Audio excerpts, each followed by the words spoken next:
Y para saber cómo juega el dólar, maíz y carne, vamos a hablar con el ingeniero Adrián Bifaretti, que nos tiene que dar una explicación de cómo conjugamos esas tres cosas. ¿Cómo andás, Horacio? Mira, a ver, empecemos por el primero de los 3 puntos, ¿no? El dólar. Lo primero que hay que ver, digamos, en cuanto a incidencia en el mercado interno, es cuánto de la modificación del precio del dólar va a terminar trasladándose a inflación, ¿sí?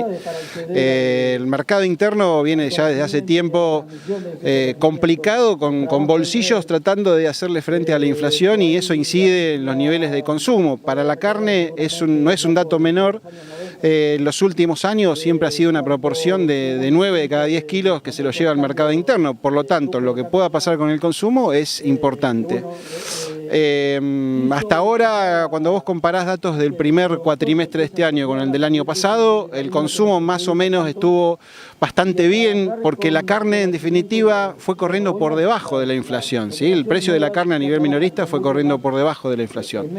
Ahora, te decía, si esta cuestión de poder adquisitivo sigue complicándose hacia adelante, ahí va a haber no digo un problema, pero por lo menos vas a tener que decir, no va a haber perspectivas de que el gordo pegue grandes saltos, por lo menos en lo que queda del año, ¿no es cierto? A lo sumo irá copiando o siguiendo los niveles inflacionarios que se irán dando hacia adelante.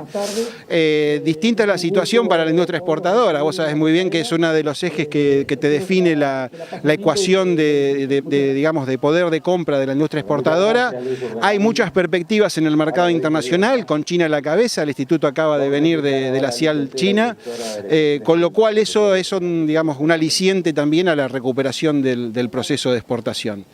De hecho, la modificación del tipo de cambio, y te los digamos, relaciono con tu última pregunta, el kilo gancho, esto ha hecho que el precio del novillo, digamos, la carcasa de novillo en Argentina hoy en día, comparado con los países del Mercosur, haya bajado muchísimo. Estás hablando de 2,40 dólares, o sea, prácticamente durante muchos años vos no tuviste esta situación, al contrario, tenías el novillo más caro para la industria, el novillo terminaba siendo el más caro de la región, con lo cual ahí tenés desde el punto de vista de la exportación, esta modificación del tipo de cambio a la industria exportadora le viene bien, ¿sí? Y el tema del costo del maíz, hoy en día es un problema para un establecimiento como el que estamos hoy, ¿no? Para los feedlots, se ha incrementado muchísimo el costo de producción, con lo cual, más allá del impacto, digamos, de la sequía y la gran cantidad de ocupación que tenés hoy en los feedlots, desde el punto de vista de alimentación, vos tenés ahí una contra muy grande, ¿no? En el caso de los feedlots. Habrá que ver cómo sigue el resto del año con esta cuestión. Y habrá que ver también la estrategia de los corrales, cómo incide lo que te decía de la seca. Si terminan, digamos, terminando en un efecto puerta 12 por la concentración que tuviste de venta de terneros a principio de año, o si habrá algunas alternativas de ventas escalonadas.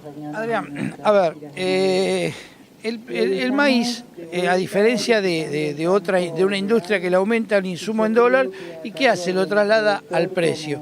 El productor no puede trasladar el precio del maíz porque son oferta y demanda. Si la demanda no paga, no va a haber un precio. Sí, nosotros hablábamos recién en el caso del maíz en los fieldos, pero a ver, a principio de año se vio un intento de trasladar el costo de producción en el caso de la industria aviar y en el caso de la producción porcina, ¿no es cierto? Porque de hecho en estas dos actividades incide mucho más en el costo de alimentación. En el caso del pollo, de enero a marzo vos tuviste un traslado de precios importante a nivel minorista, aumentó mucho el pollo a nivel minorista, y lo que yo estoy mostrando acá, que es un dato interesante, el último mes, en la medición de abril, hubo una caída del precio del pollo a nivel minorista del 7%, lo que vos preguntabas o decías, no es tan fácil digamos, el traslado, y sobre todo cuando vos tenés un bolsillo que está casi al límite, ¿no es cierto? Y estamos hablando de la medición de abril, donde no todavía estaba contabilizada el salto que pegó el dólar. O sea, es una situación verdaderamente complicada. a la cadena de la carne le importa también lo que pasa con el pollo y con el cerdo, porque en definitiva son los productos que a nivel del mercado interno digamos, forman o digamos, dan forma a lo que es la canasta de proteínas cárnicas. Entonces, de cara a una posible mejora de la exportación, es importante también que vos tengas productos alternativos para dar un plafón de proteínas. Muchas gracias. No, gracias a vos como siempre.